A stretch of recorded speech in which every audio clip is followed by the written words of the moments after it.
Okay, and here we are, back again. It's Tuesday, the last Tuesday of February. In just a few days, we're out of here, and then here it is, March. I think spring is supposedly coming next month. Don't tell anyone, but in the Northwest, we didn't have any winter. It's been incredibly mild, 65, 60, just amazing. Very couple of short rain periods, and that was it. No snowpack, no nothing. Just very strange weather. And of course, you folks in the East have been taking it just blow by blow, week after week. It's just amazing. Years and years ago, when I began to do this program, because I realized it was the last chance to reach people intellectually, mentally, and get them involved, and got out of television because all people do is stare at it and react. There's very little interactive, proactive experience to be had with television. I did a lot of programs about OBEs and NDEs, near-death experience and out-of-body experience. Some people say they're similar. There may be some overlap. I don't know. I don't know what's really going on, but it is a fascinating field. I haven't done a program about OBEs, out-of-body experience, for a long time. It's an experience that typically involves a sensation of floating outside your body.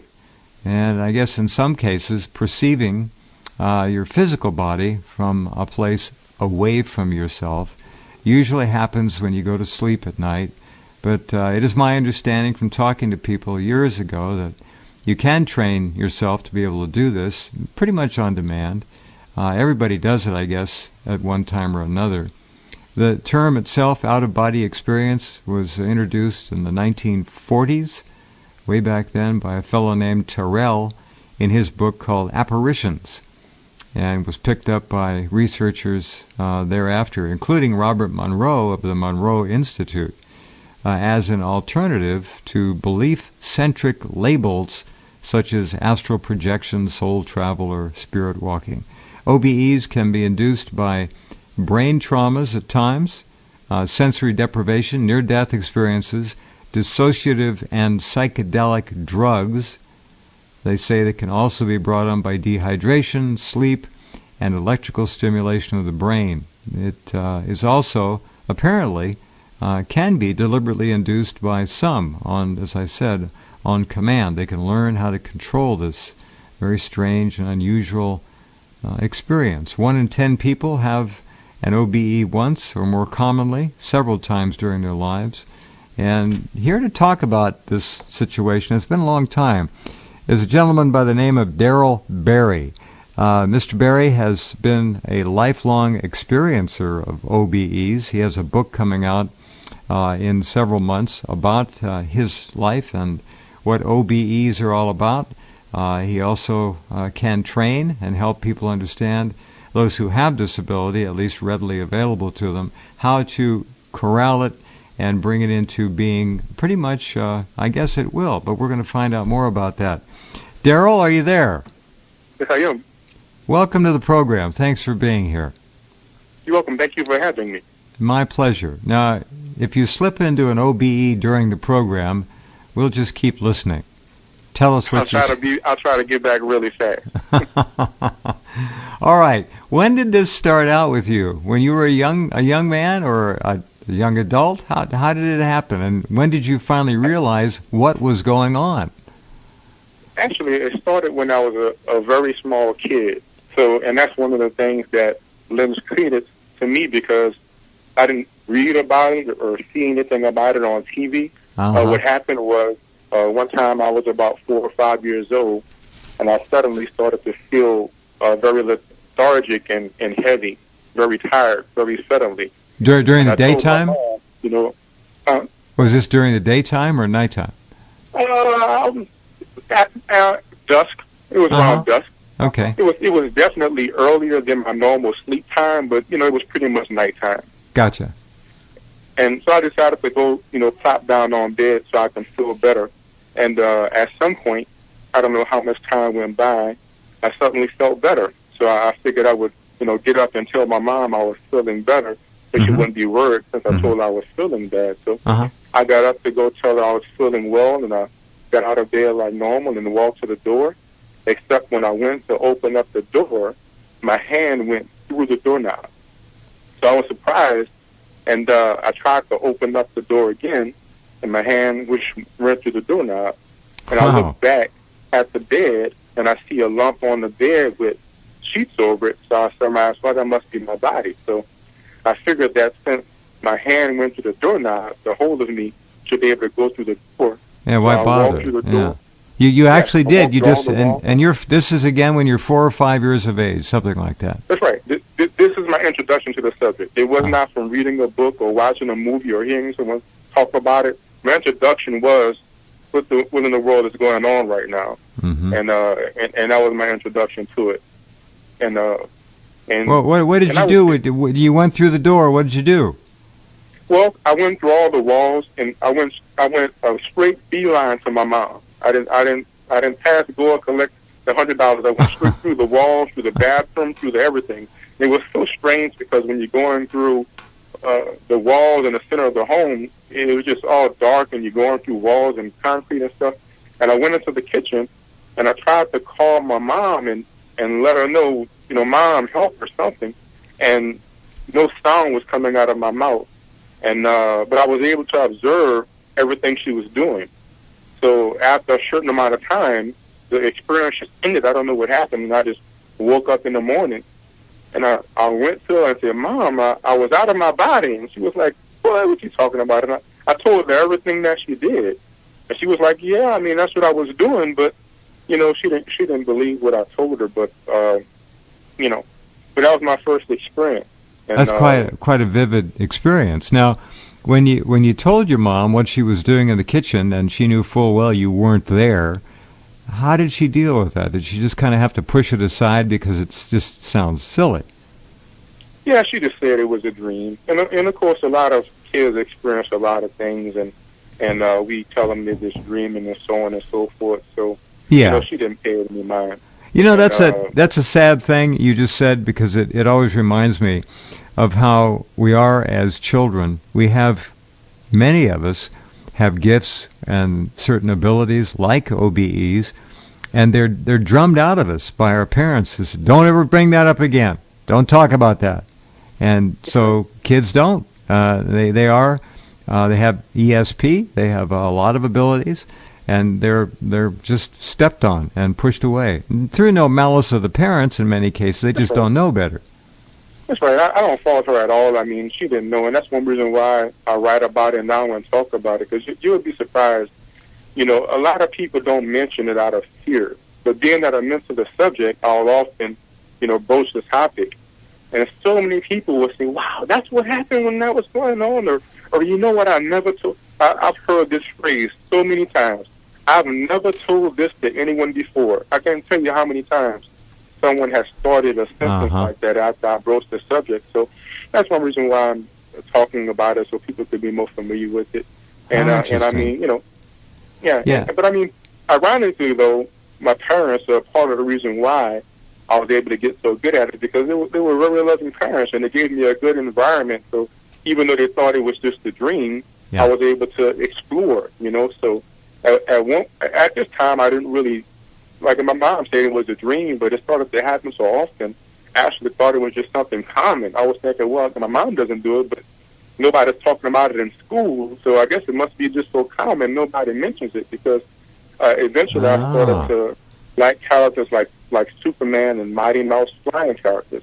And I used to dream about flying. And eventually I intuited a technique where I would visualize myself flying as I went to sleep. And eventually I would practice this technique with so much focus that I would start to literally fly out of body all through the night. And that's when it started to really increase, when I started to visualize myself flying. And then eventually I started to realize that the first purposive thing I did was visit Big Ben, on the other side of the planet from me. And I was in elementary school, and the teacher told us about Big Ben. And I was like, wow, I could fly around. I wonder if I can go to Big Ben. And sure enough, I teleported myself out of body straight to Big Ben. And here I am standing in front of this clock in London in the out-of-body experience. and it just evolved from there. How fascinating. And you have, obviously, when you're there, all of your powers of observation are activated. I mean, you can see details. I guess you have a gift of also recall when it comes to remembering what happened to you during these things. You know, a lot of people may not. Well, I wouldn't say it's a gift. And I actually learned this from my son Lewis, who is a very good practitioner.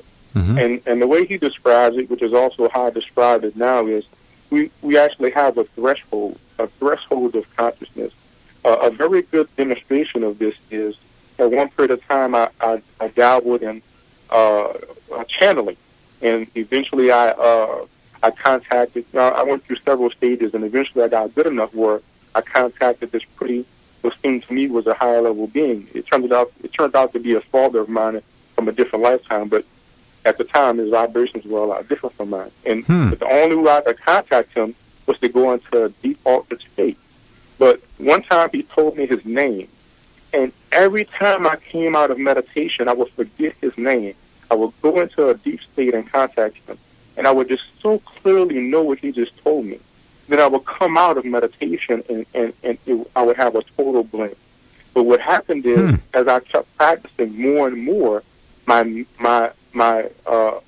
range of brainwave activity increased to the point that I was able to make a connection between my conscious state and my deep state. So it wasn't like I was suddenly conscious and suddenly in this deep state.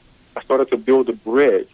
And then the information that I had experienced and learned in a deeper state, I was able to bring it up to the conscious mind. That's why some people, when they go to sleep, they don't remember their dreams. It's not that they didn't dream. It's just that we're so focused on physical reality that we place so little of our attention on non-physical reality that we don't build the bridge. So what happens is the more that you meditate and the more that you practice, you start to develop what I call a flexibility of consciousness, where your mind starts to be able to remain conscious at deeper and deeper states of awareness.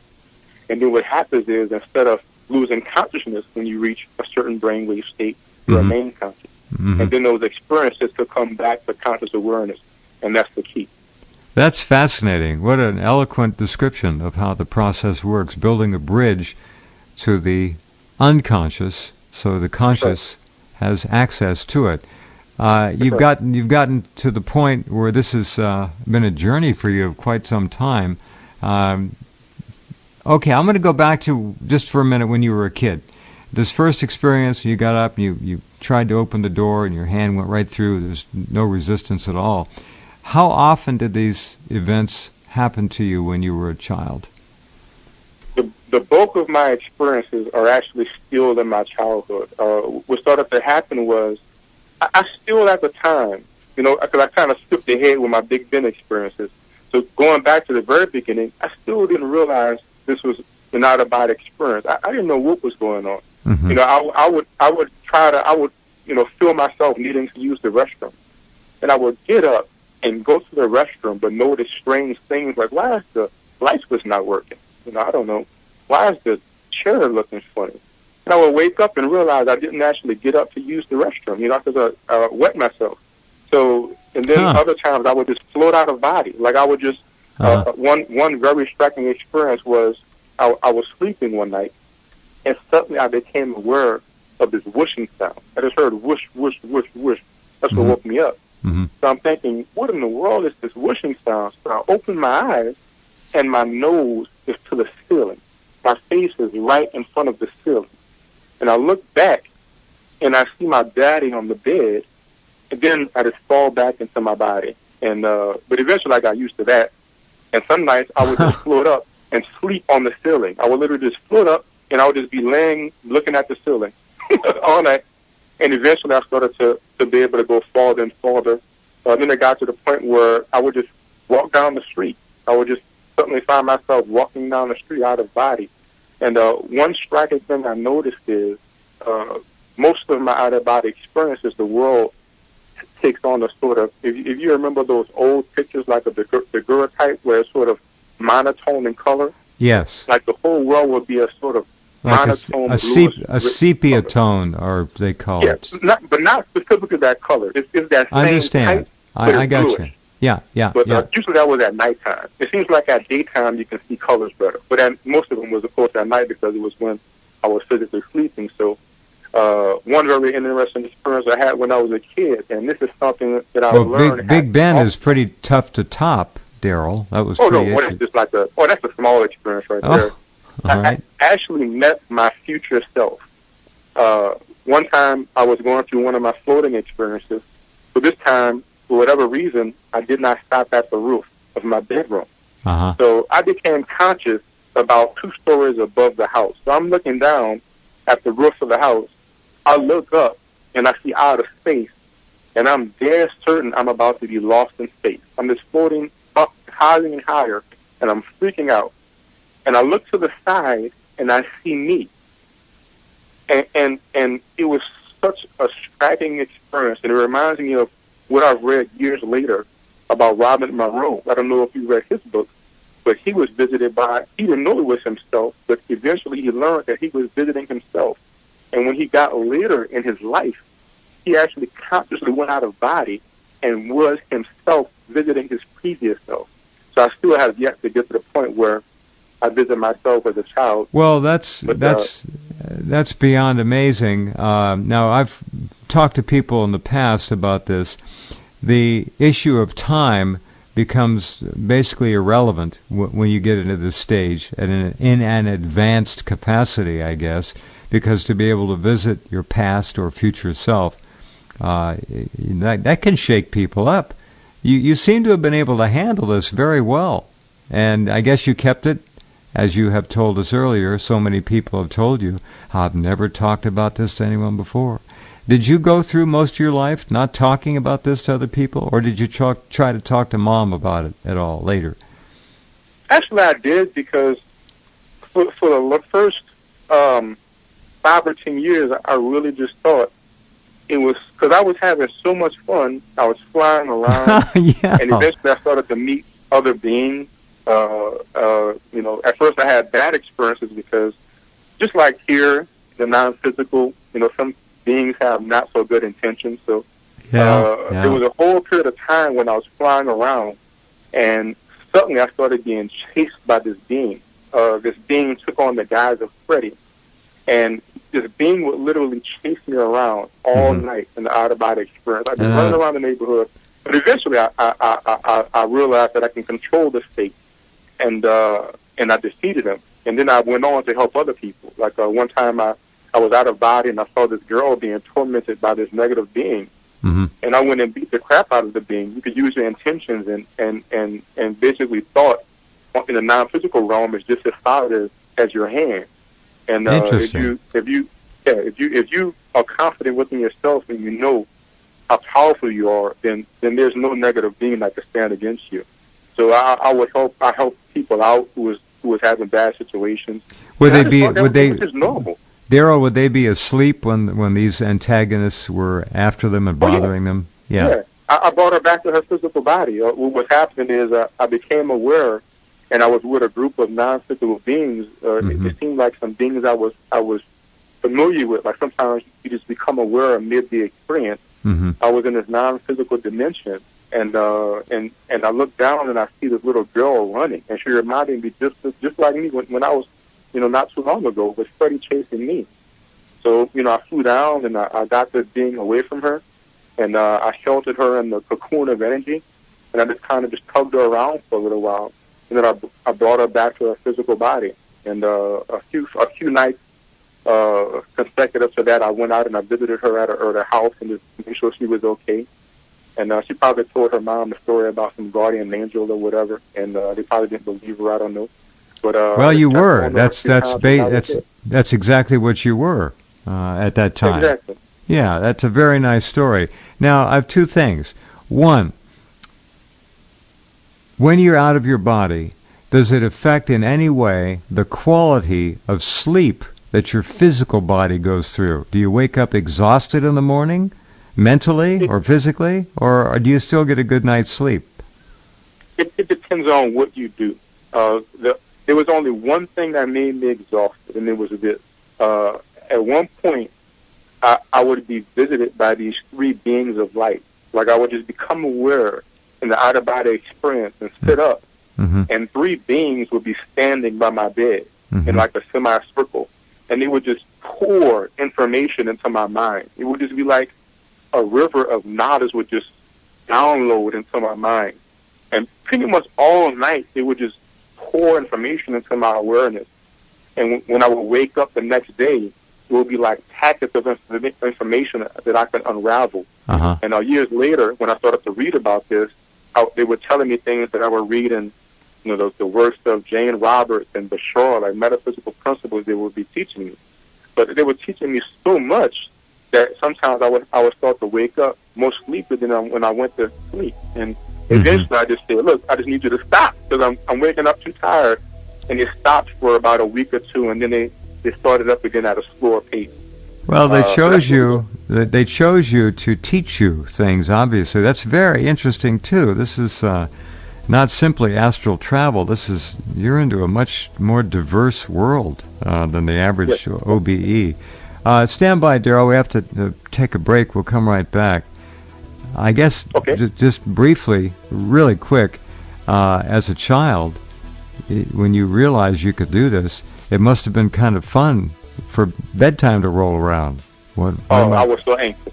I was anxious to sleep. I believe you. Good stories. All right. Hold on. We'll be right back with Mr. Darryl Berry, who has a book coming out in a few months called Travel Far. And we'll be right back. Many people have experienced the benefits of drinking all-natural Life Change tea. The unique blend of 8 herbs helps detoxify your body so you can live a healthier life. Numerous testimonies have been given about the benefits of drinking Life Change tea. So, are you drinking Life Change tea? Interested? Log on to getthetea.com. That's getthetea.com. Many are so impressed with our product, they order a year's supply. And why not? When they do, they receive 2 months free. That's a $70 savings. The body is meant to heal itself. Sometimes the body just needs a little help. Get the tea at getthetea.com. That's getthetea.com. Or call us at 928-308-0408. That's 928-308-0408. This is not an ordinary green tea, and it's not available in stores. This tea helps with digestive problems, acid reflux, high blood pressure, high cholesterol, and as talk show host Jerry Doyle says, it'll make you as regular as a baby bird. Enjoy your life. Get Life Change tea at getthetea.com. You're listening to Jeff nationwide and worldwide on the internet on the Rense Radio Network.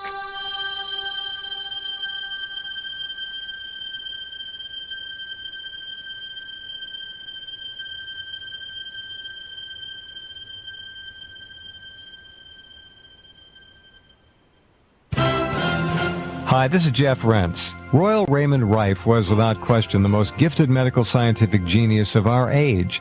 He discovered that most disease-related microbes die quickly when exposed to their own specialized resonant radio frequencies.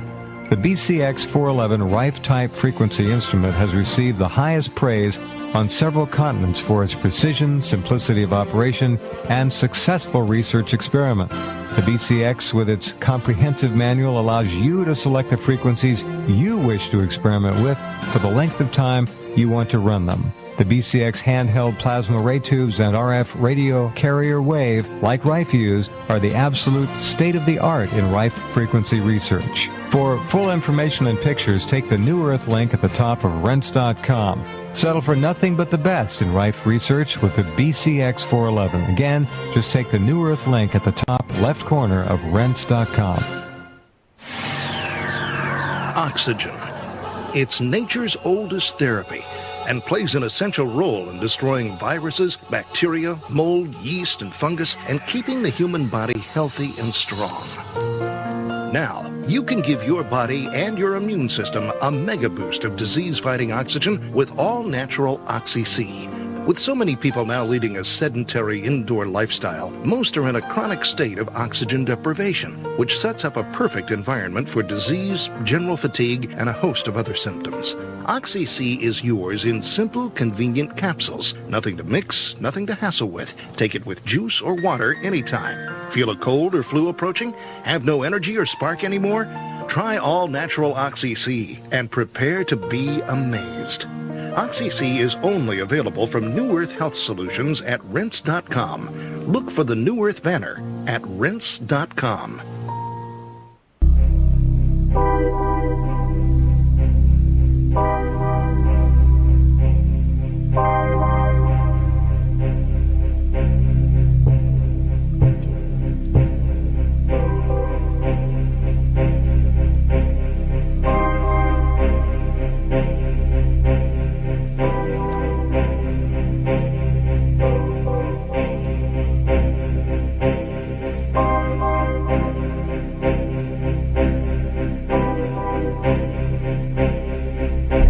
Okay, and we're back talking to Darryl Berry about the most unusual life he has led. Okay, the average nighttime experience would see you, good night, Mom, I'm going to bed, climb into bed, and this went on all the way, I guess, through high school, before middle school, whatever. Well, not all the way through high school. Eventually, I started to get interested in other things like girls and stuff, and it took some of my attention away, But yes. I still experienced this periodically. I would say the bulk of my experiences were between the ages of 5 and 10, and then it became more purposive. Like, for instance, my grandmother died, and I wanted to visit her after she died, and I went and did that. I've seen what I look like in other lifetimes, or if I wanted to try to visit a certain planet, like I went through outer space a few times. Oh, well, hold on. You're dumping some fabulous material here. Let me go back to Grandma. Grandma died, and you wanted to visit her, and I can certainly everyone listening can understand that. So you purposefully went to sleep thinking, I'm going to go visit Grandma. Is that how it worked? That's right, because as you start to, like, in periods of high practice, it becomes easier and easier to cause the state. And at this time, I was practicing pretty regularly.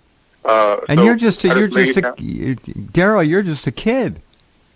Well, at this time, I guess I was about late teens, early 20s. Or at all right. the time, Okay. my grandmother died.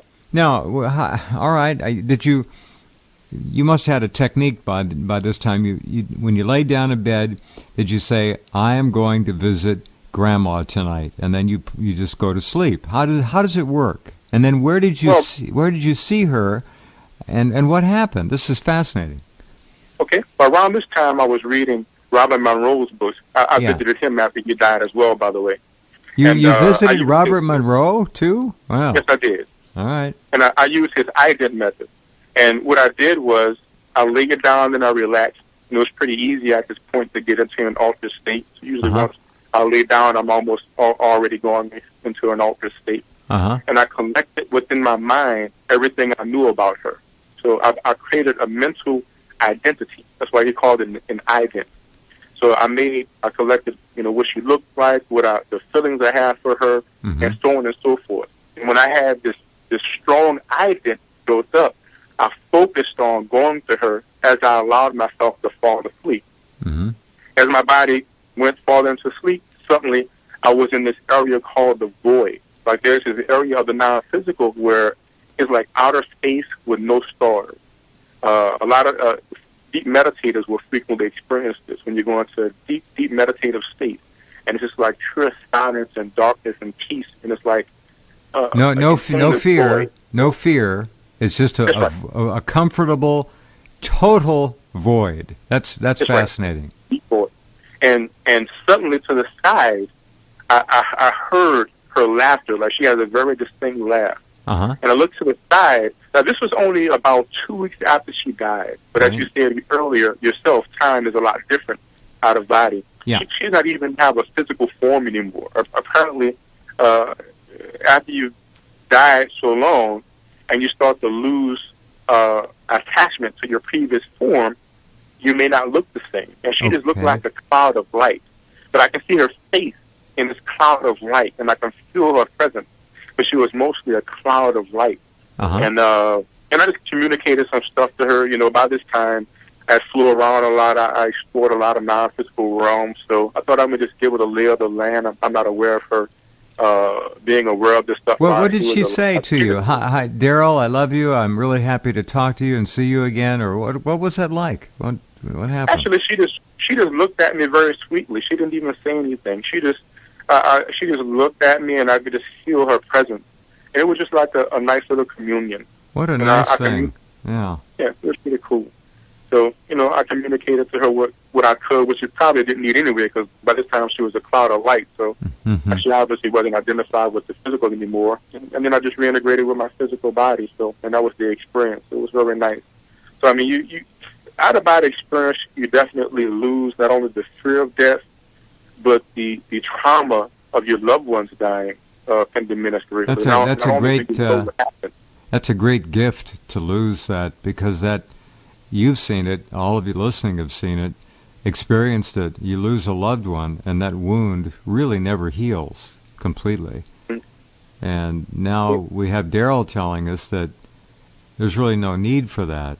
And I'm very happy to hear that and to be part of this, because it is something that is just awful for the human experience to have to carry around that grieving that never really goes completely away. And that's right. Especially if there's unfinished business. I mean, imagine that you can see that person and tell them, so one of the biggest things about the biggest pains about when people die is that, oh my gosh, this person died and I didn't tell them I loved them. I was so mad at them because of this stupid thing they did 20 years ago. And so you could actually find closure. You could actually communicate with this person. So important. So important.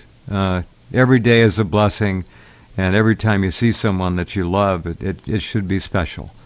Agreed. Wow. Okay, you talked about going to visiting other planets.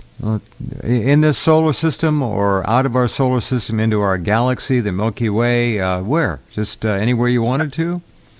Well, in preparation for the book, I actually did calculations as best I could. And I was flying past about 5 or 10 stars a second on average. And when I did the calculations, I went about 400 light years away. And it looked like I was around the Pleiadian star system. What happened is I was having an experience of Great Depression for whatever reason. I don't remember. But I wanted to use the ability to find something higher. Mm-hmm. And I've heard people speak about something called the source. And so that's the first thing I went to in this experience. I intuitively did something I never read or anything before. I went within and without. Like I went into a meditative state, and I just went into the depth of my being with my intention, and I went out as far as I could with my intention. And suddenly, I was hovering in front of this awesome entity that I've spoken with. I don't know if you know Albert Taylor. He saw something similar. I've spoken with a few, other out-of-body experiences. Who? Robert Tiller? No, Albert Taylor. Oh, Albert Taylor. Okay, yeah. All right. And it was like a star, but it was radiating love and awareness. It was just the most pure love you could think of, and the most a total acceptance you could think of. And it's penetrating me. These waves that's waves the ultimate. That's the ultimate validation of having worth in the universe. It sounds like.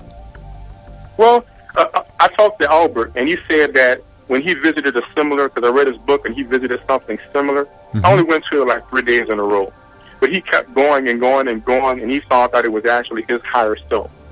But after 3 days, my depression was gone, so I didn't worry about it.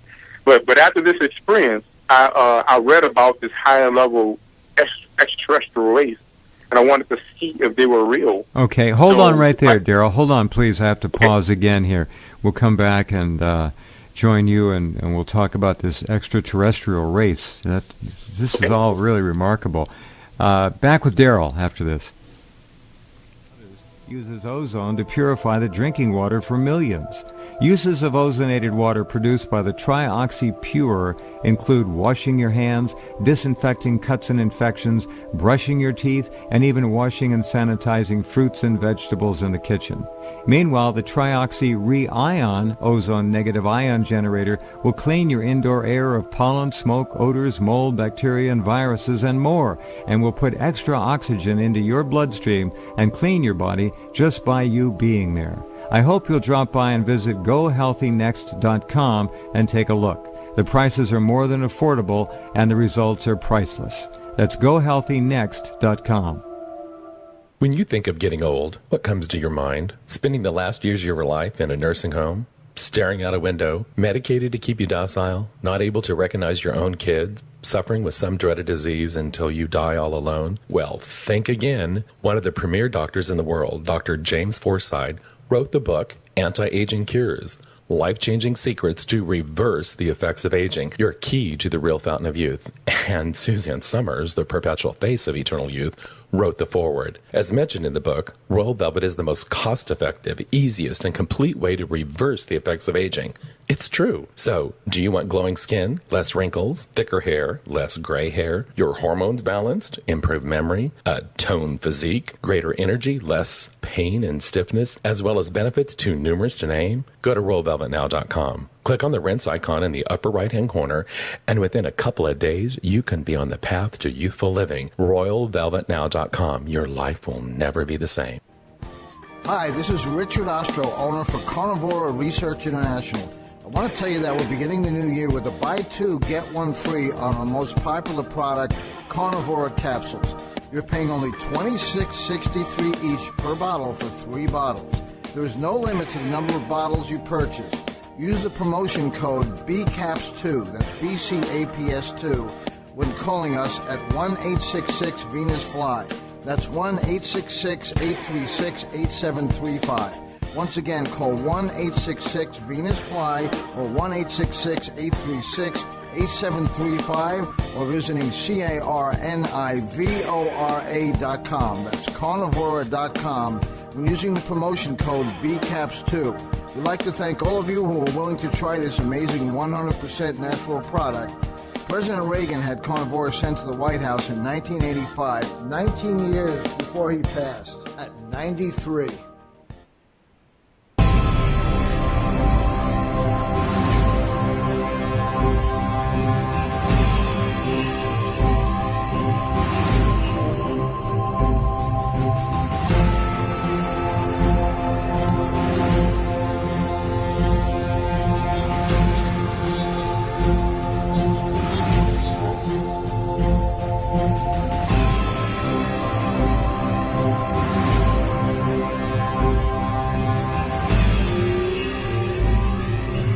Okay, and we are back with Darryl Berry, and what a remarkable story. All right, what about E.T. life, so-called E.T.? Other life forms? I mean, I think everyone listening to this program realizes there are.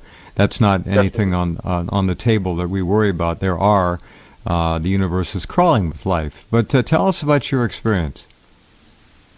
Well, in this experience, I didn't actually see the beings. I just saw the planet. Like when I set my attention to these beings, because I didn't really know if this guy's account was real or not, so I wanted to check it out. And suddenly, I'm flying through space, and stars are going by me like street lamps, you know, and everything had the same daguerreotype, you know, quality, like a bluer sepia type. Yeah. And suddenly, I just come to a stop. And I seem to be hovering above this planet, like in orbit of this planet, and it's just radiating love. It just seemed like I could feel the love of whatever kind of beings were there, and I just hovered there and watched the planet for a while. And what did it look like? What did it look like? Well, I couldn't see any details because that's the thing about that nighttime daguerreotype look. All you really see is the that shape, that monotone color. So I don't really see any details. I just noticed the sphere out in space. I was just out in space looking at it. And it was just mostly the emotions I could feel from the planet that told me, and it seemed like a high level place. I did the calculations according to, I did research on how far stars are from each other, and calculated, and I seem to have gone about between two. I have this here like 225 light years away, and the closest star system I can see is the Pleiades to that. So, but I don't know. I can't. That's not one of the experiences I can corroborate. So, but it was along the lines of my other experiences as well. But I mean, I have had direct ET contact during the out-of-body experiences. This goes back to my childhood days.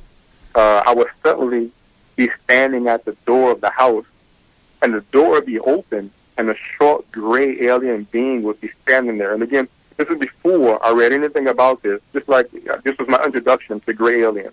Okay, now this doorway is your home, the front door? Yes, the front door. Okay. And I can't really say if it was actually physical or non-physical. It seemed dreamy to me.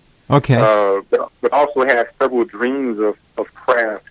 And, you was mentioning extraterrestrial life years after this, because the being I told you about that I was channeling, he told me that he was my father in a different lifetime. And when I finally went out of body and saw him, he was a tall gray.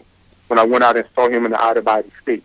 He was like a 7-foot tall gray. Yeah, the tall grays are different than the short grays. The short grays are more of possibly a created servant class, and the tall grays are the intelligent, interactive. They're advanced beings. That's the basic understanding of it as I see it, from listening and talking to people for years. The little guys are kind of like, they do the work. The taller grays are the wise ones, supposedly. Actually, I think it's more complex because, I mean, that race definitely was not wise. Matter of fact, that's the planet that I actually started thinking about it, because I would go out of body and see him regularly. And he told me that he was my father in a different lifetime. And he said, I'm going to take you to see the planet. And the planet was a burning cinder. Apparently there was a war, and the whole race destroyed themselves, which is probably why I'm here. Everybody had to migrate elsewhere.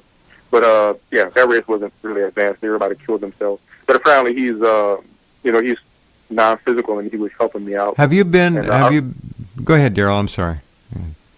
Oh, go ahead. Have you been to Mars? The reason I ask, I'll tell you in a minute, but have you been to Mars? Have you viewed Mars at all, or traveled to Mars? No, that's something I plan on doing. I plan on doing more close-range out-of-body space stuff, but that's really I just went to that planet about 3 times, and that's really the only out-of-space information I've had. Okay. I haven't went to Mars yet. All right. Well, the reason I ask that is because I've had all the best remote viewers on the program over the years, Joe McMoneagle and Paul Smith, and all of them.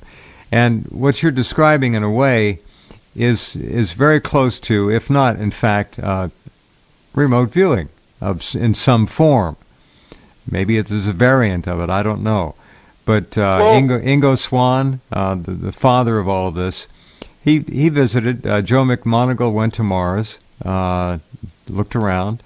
Others have as well. And I'm wondering, if you do that, I want you to let me know what happens. I'm just curious, if you would. I'll plan on. Yeah.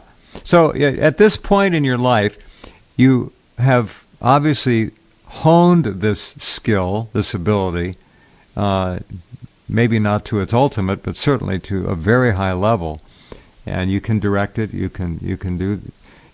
Well, actually, not actually, because ironically, my most skilled period was when I was a kid, and because that's really, I didn't have anything else to do. But as I started to grow up, now I work and other things started to take my attention. Yeah, so as the years started to go on, it became more and more of a purpose-driven thing. Like, okay, I really want to check this out. Then I would practice. But if I don't practice, then I get out of practice like anything. Like right now, I couldn't just jump out of body right now. I'll probably have to practice for a month, But but as the years go on, I just kind of sort of got out of regularly doing. So it actually takes some attention. The fact is, we're addicted to third density reality. It's an addiction, and when we're addicted to the third density reality, it holds our attention to the point. That's why so few people remember their dreams. We don't find it important. Right? So when these things are not so important, or when something in the physical world takes our attention, we just experience less of it. So it takes, at least for me, it takes putting myself in a period where I cut out my outside obstacles and have some time to focus on it. And usually when something really piques my attention, then I go out of body and see it. Like I mentioned, I went to see Robert Monroe. I saw him at a school. Apparently, when he died, he's teaching. I don't know if he still does it now, but I guess about a decade. I don't know. After I read his book or whatever, I went out of body and I saw him, and he was teaching like a university. And eventually, as I started reading more books, apparently I was in this area called the Park. And near this area called the Park, there's this big university, but he was teaching schools and, things like that. I went to alternate timelines. Ironically, if you ever wonder what could have happened, which we all do, you have regrets and you wonder, I wish I would have done this, I wish I would not have done this. Uh-huh. There's actually multiple alternate timelines that exist. And one time I wanted to know what happened, what would have happened. And I sat down and went into a meditative state. And instead of going out of body and observing it, I actually went out of body and entered that alternate lifetime. Oh, and really? the funny thing about this, yeah, and it was as if I was that person. Out of body experience so broadens your perspective. Like right now, it seems like we're this person, but we're not. The reason why we appear to be who we seem to be is because a massive amount of denial that we're doing to Constant. Exactly. The majority of our being. And when I went to this alternate timeline, I was that person. All of my future knowledge was gone. I was that person at that time. It's just only one little change. I just made this one little different decision. And I lived that life for the duration of that experience. And then when the fulfillment of the different choice played itself out, then I was back in my body. And now I have two real physical experience memories for one period of time. So again, time has no basis. It just is, or it isn't. And you lived it, and you came back, and you had that whole memory with you. That's amazing. That's right. It's remarkable. You could do a lot. But I do want to make clarify one common misunderstanding about the out-of-body experience. Uh-huh. The out-of-body experience is not spiritual, and it's not spirituality. I used to think that if I got good, I guess that's one of the things that was really driving me to thinking about it. When I started to realize what it was, I thought that if I get good enough at it, I could become spiritual and spiritually advanced. So this is okay. Let me rephrase this. You did it fine, but I want to make sure people got that. What Darryl is saying here is that this is not necessarily a spiritual endeavor. It's something else. It's more hardcore reality, beyond senses as we know them. Exactly. Fascinating. Exactly. It's just a mode of perception. I mean, granted, it's a mode of perception and experience far beyond physical senses. Mm-hmm. It could greatly expand your ability to perceive and learn, but just doing it is not going to make you spiritual. I mean, you can apply it in certain ways to increase your spirituality. For instance, I wanted to look at my other lifetimes, so I went into an altered state, and what I decided to do was I decided to imagine a mirror. And I imagined a mirror, and I imagined seeing myself in this mirror.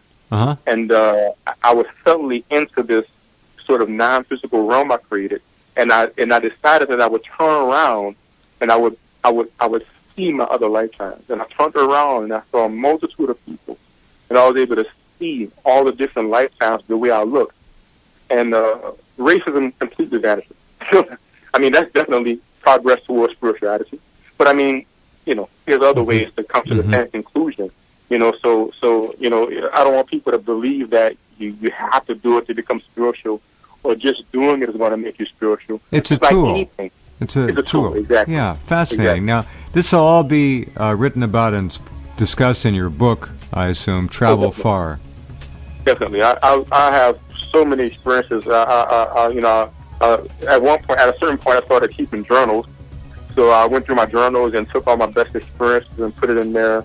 And I write down in detail the theory, the methodology, theories that I've made from my own experiences, things I've learned from talking to other people like Albert Taylor, like my friend Lewis.